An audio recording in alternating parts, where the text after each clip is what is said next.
तुम से तुम तक की कहानी अब एक ऐसे मोड़ पर पहुंच चुकी है जहां हर खुशी के पीछे कोई न कोई छुपा सच जरूर होता है। इस बार मौका है स्पोर्ट्स डे का। पूरे मोहल्ले और परिवार में उत्साह का माहौल है और इस आयोजन की कमान खुद गोपाल जी ने संभाली है। उनका चेहरा लंबे समय बाद इतनी खुशी से चमकता हुआ दिखाई देता है। वह चाहते हैं कि यह दिन परिवार को एकजुट करने का जरिया बने, जहां सब पुराने गिले शिकवे भूलकर साथ हंसें।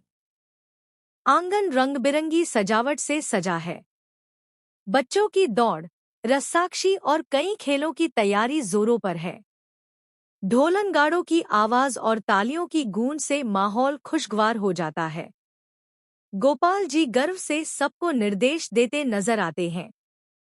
उन्हें उम्मीद है कि यह आयोजन घर के रिश्तों में आई दूरियों को कम करेगा।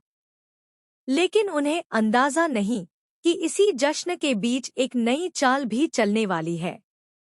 दूसरी ओर आर्या सब कुछ बड़े ध्यान से देख रहा है। उसके चेहरे पर हल्की सी मुस्कान है, लेकिन उसकी आंखों में एक गहरी सोच साफ झलकती है।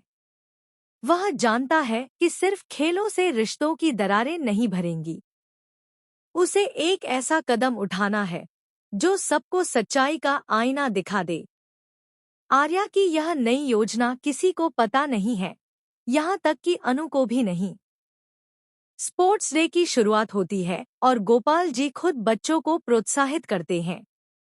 उनका सपना है कि परिवार एक साथ खड़ा हो, एक टीम की तरह।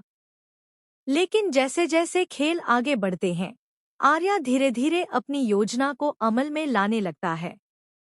वह कुछ ऐसे सबूत और सच्चाइयां सामने लाने की तैयारी में है जो अब तक छुपाई गई थी। अनु को महसूस होता है कि आर्या कुछ अलग सोच रहा है। वह उसकी आंखों में झांककर समझने की कोशिश करती है, लेकिन आर्या शांत रहता है। शायद वह सही वक्त का इंतजार कर रहा है।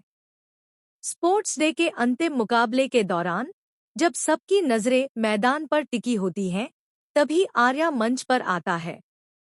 सब हैरान रह जाते हैं। आर्या सबके सामने एक ऐसी घोषणा करता है जो माहौल को अचानक गंभीर बना देती है। वह कहता है कि असली जीत सिर्फ खेल में नहीं, बल्कि सच्चाई में होती है। उसके शब्दों में इतना आत्मविश्वास होता है कि हर कोई चुप होकर सुनने लगता है। गोपाल जी भी उसकी ओर देखते हैं, जैसे समझना चाहते हो कि वह आखिर कहना क्या चाहता है। आर्या की नई योजना का मकसद किसी को नीचा